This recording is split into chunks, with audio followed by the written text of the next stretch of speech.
हरे कृष्ण दोस्तों श्रीमद् भगवद गीता में भगवान श्री कृष्ण अर्जुन को सत्य का ज्ञान देते हैं।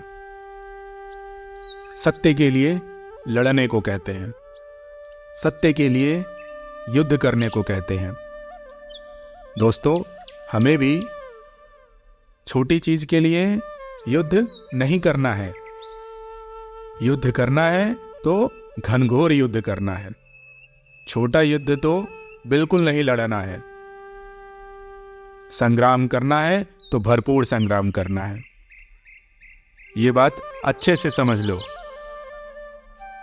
इसी को श्री कृष्ण कहते हैं निष्काम कर्म। यही है संकल्प शून्यता। लेकिन आजकल होता क्या है, आम आदमी जीवन भर कर्म करता ही रहता है, संकल्पों में उलझा ही रहता है, लड़ाई ही लड़ता है ना, पर उसके संकल्प बहुत छोटे होते हैं, उसके कर्म छोटे होते हैं। छोटे छोटे कर्मों के लिए वो लड़ता रहता है जीवन भर। कृष्ण कहते हैं जब काम कर ही रहे हो तो ऊंचे से ऊंचा काम करो। जब जी ही रहे हो तो छोटे काम के लिए क्यों जीना। ऊंचे से ऊंचे काम के लिए जीना है हमको। जब लक्ष्य बनाना ही है तो ऊंचे से ऊंचा लक्ष्य बनाओ, आसमान जितना ऊंचा। जब मेहनत करनी ही है तो छोटी छोटी चीजों के लिए क्यों करें मेहनत। ऊंचे से ऊंचा पाने के लिए मेहनत क्यों ना करें हम। सीधे परम संपदा मांग लो। यही है निष्काम कर्म। निष्काम कर्म का अर्थ यह नहीं है कि हमें कुछ चाहिए नहीं। तुम निष्काम कर्म को ऐसे समझ सकते हो कि हमें सिर्फ चाहिए तो ऊंचे से ऊंचा। और ऊंचे से ऊंचा क्या है? कृष्ण। हमें चाहिए तो कृष्ण चाहिए, इसके अलावा कुछ नहीं चाहिए। निष्काम कर्म का अर्थ यह नहीं है कि हमें कुछ चाहिए नहीं। निष्काम कर्म का अर्थ है कि हमें छोटी चीजें नहीं चाहिए। इनसे हमारा मन नहीं भरेगा, इनसे हमारा पेट नहीं भरेगा। मन को छोटी छोटी चीजें मत दो। मन इन छोटी छोटी चीजों से भरा क्या? आज तक नहीं भरा ना। जब भरा ही नहीं छोटी चीजों से तो छोटी छोटी चीजों के पीछे भागना क्यों। चाहिए तो ऊंचे से ऊंचा। अब चाहिए तो विराट चाहिए, सबसे ऊंचा चाहिए, जिससे ऊंचा कुछ है ही नहीं, और उसका नाम है कृष्ण। इसी को कहते हैं निष्काम कर्म। हमारा लक्ष्य तो है, हमारा जीवन में लक्ष्य है, और लक्ष्य इतना सुंदर है, इतना प्यारा है, इतना महत्वपूर्ण है कि उसकी साधना में अगर प्राण भी चले जाए तो भी कोई गम नहीं। यही है निष्काम कर्म। इसी को श्री कृष्ण योग का सार भी कहते हैं।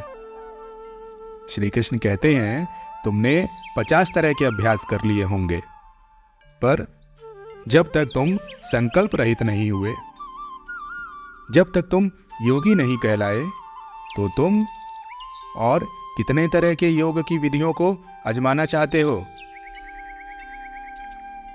पर जब तक तुमने जीवन से इन छोटे छोटे कामों को नहीं निकाला, जब तक तुमने कृष्णत्व को एकमात्र लक्ष्य नहीं बनाया,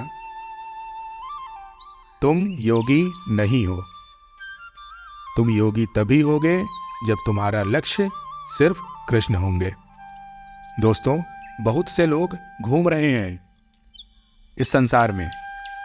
उन सबका यही दावा है कि वो बहुत बड़े योगी हैं। सच पूछो तो कोई योगी नहीं है। उच्चतम के अलावा अगर किसी से भी तुमको प्रेम है, तुमको छोटे की अगर जरा सी भी कामना है, तो तुम योगी कहलाने के अधिकारी बिल्कुल नहीं हो। और अगर तुम योगी नहीं हो तो तुमको कृष्ण नहीं मिलेंगे। अगर तुम योगी नहीं हो तो तुम निष्काम कर्म नहीं कर सकते। इच्छा करो, लेकिन छोटी छोटी इच्छाएं मत करो। इच्छा इतनी बड़ी होनी चाहिए जीवन में कि उससे बड़ी कोई इच्छा ना हो पाने की। उससे बड़ा इस संसार में कुछ हो ही ना। ना केवल इस संसार में, इस ब्रह्मांड में उससे ऊपर कुछ भी ना हो। यही लक्ष्य होना चाहिए जीवन का। पाना है तो कृष्ण पाना है, इसके अलावा जीवन में कुछ नहीं चाहिए।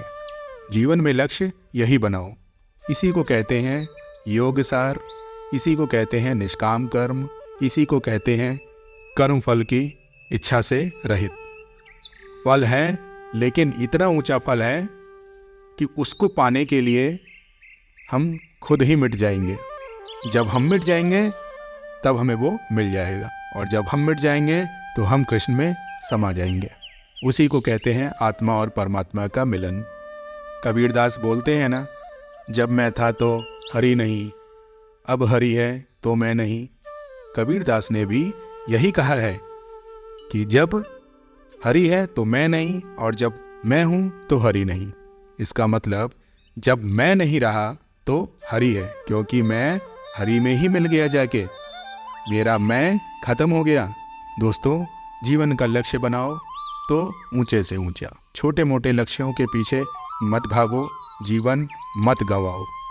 जीवन का लक्ष्य एकमात्र सत्य को पाना, और सत्य क्या है? श्री कृष्ण। उसके अलावा तो जीवन में कुछ सत्य है ही नहीं।